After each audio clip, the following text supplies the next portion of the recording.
5월 29일 금요일 새생명의 아침입니다. 다 함께 기도하겠습니다. 살아계신 주님, 오늘 이 새벽 주님 앞에 나아갑니다. 하나님의 은혜를 당연하게 여기지 않게 하시고 하나님의 크신 사랑 앞에 겸손히 엎드리는 마음을 허락해 주옵소서.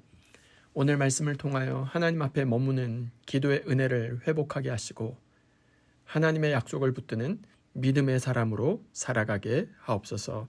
감사하고 살아계신 예수 그리스도의 이름으로 기도하옵나이다. 아멘. 오늘 우리에게 주시는 하나님의 말씀은 사무엘하 7장 18절로 29절 말씀입니다. 다윗 왕이 여호와 앞에 들어가 앉아서 이르되 주 여호와여 나는 누구이오며 내 집은 무엇이기에 나를 여기까지 이르게 하셨나이까. 주 여호와여 주께서 이것을 오히려 적게 여기시고 또 종의 집에 있을 먼 장래의 일까지도 말씀하셨나이다. 주 여호와여 이것이 사람의 법이니이다. 주 여호와는 주의 종을 아시오니 다윗이 다시 주께 무슨 말씀을 하오리이까. 주의 말씀으로 말미암아 주의 뜻대로 이 모든 큰 일을 행하사 주의 종에게 알게 하셨나이다. 그런즉 주 여호와여 주는 위대하시니 이는 우리 귀로 들은 대로는 주와 같은 이가 없고 주 외에는 신이 없음이니이다. 땅의 어느 한 나라가 주의 백성 이스라엘과 같으리이까. 하나님이 가서 구속하사 자기 백성으로 삼아 주의 명성을 내시며 그들을 위하여 큰 일을 주의 땅을 위하여 두려운 일을 애굽과 많은 나라들과 그의 신들에게서 구속하신 백성 앞에서 행하셨사오며 주께서 주의 백성 이스라엘 세우사 영원히 주의 백성으로 삼으셨사오니 여호와여 주께서 그들의 하나님이 되셨나이다.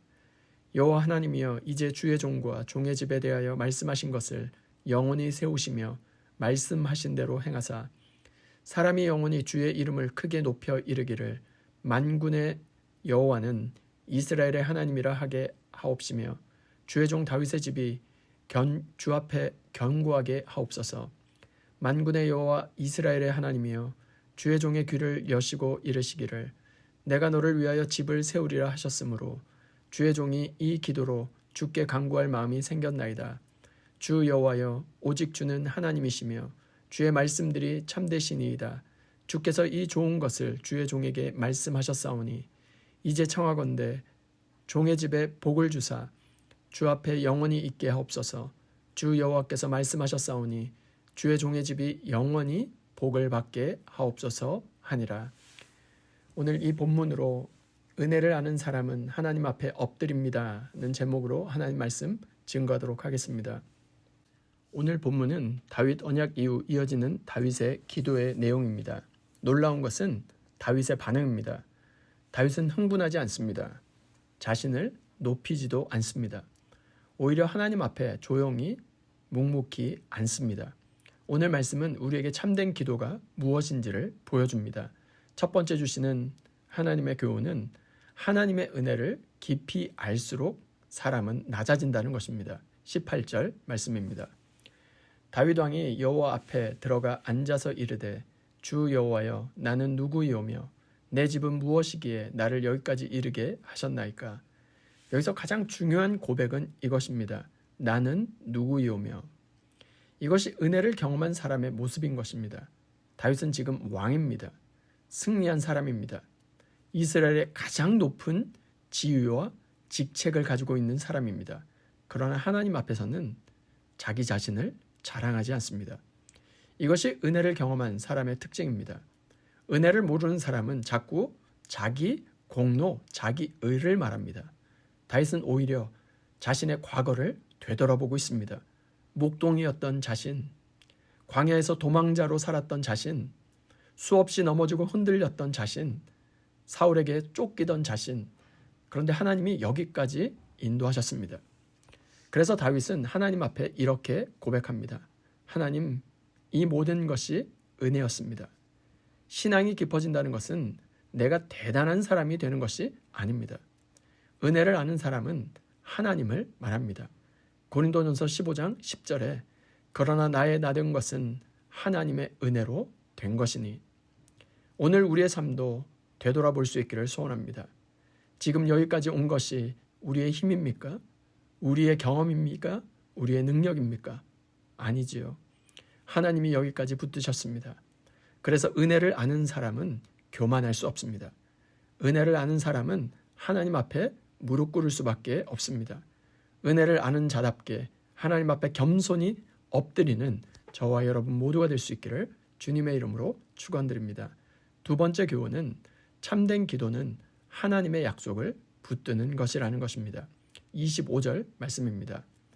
여호와 하나님이여 이제 주의 종과 종의 집에 대하여 말씀하신 것을 영원히 세우시며 말씀하신 대로 행하사. 오늘 다윗의 기도를 보면 흥미로운 점이 있습니다. 다윗은 뭔가를 계속 요구하지 않습니다. 자신의 성공을 구하지 않습니다. 오히려 하나님이 하신 말씀을 붙들고 있습니다. 하나님, 말씀하신 대로 이루어 주옵소서. 이것이 참된 기도입니다. 기도는 내 뜻을 하나님께 관철시키는 시간이 아닙니다. 하나님의 말씀 안에 머무는 시간입니다. 하나님의 뜻 앞에 나를 맞추는 시간입니다. 하나님의 약속 위에 우리의 삶을 올려드리는 시간입니다. 다윗은 지금 언약을 붙들고 있습니다. 그리고 하나님의 말씀을 붙드는 기도는 흔들리지 않습니다. 왜냐하면 기도의 능력은 내 간절함이 아니라 하나님의 신실하심에 있기 때문입니다. 그래서 다윗은 마지막에 이렇게 고백합니다. 28절 말씀입니다. 주 여호와여 오직 주는 하나님이시며 주의 말씀들이 참되시니이다. 주께서 이 좋은 것을 주의 종에게 말씀하셨사오니. 다윗은 상황보다 말씀을 붙들었습니다. 환경보다 주의 약속을 붙들었습니다. 오늘 우리의 기도는 어떻습니까? 혹시 조급함으로 가득 채워지지 않았습니까? 내 문제 해결만을 급급하게 구하고 있지는 않습니까? 그러나 하나님은 오늘 우리를 더 깊은 자리로 부르십니다. 하나님의 말씀 앞에 머무는 자리로 부르십니다. 하나님의 약속을 붙드는 자리로 우리를 부르십니다. 오늘 이 새벽 상황보다 하나님의 말씀을 더 신뢰하며 기도 가운데 하나님 앞에 머무는 은혜가 회복될 수 있기를 소원합니다. 말씀을 마무리하고자 합니다. 은혜를 경험한 사람은 결국 하나님 앞에 겸손해집니다. 그리고 언약을 붙든 사람은 끝까지 기도합니다. 오늘 이 새벽 하나님 앞에 다시 머물 수 있기를 소원합니다. 하나님의 은혜를 다시 기억할 수 있기를 소원합니다. 나는 누구이기에 여기까지 왔습니까?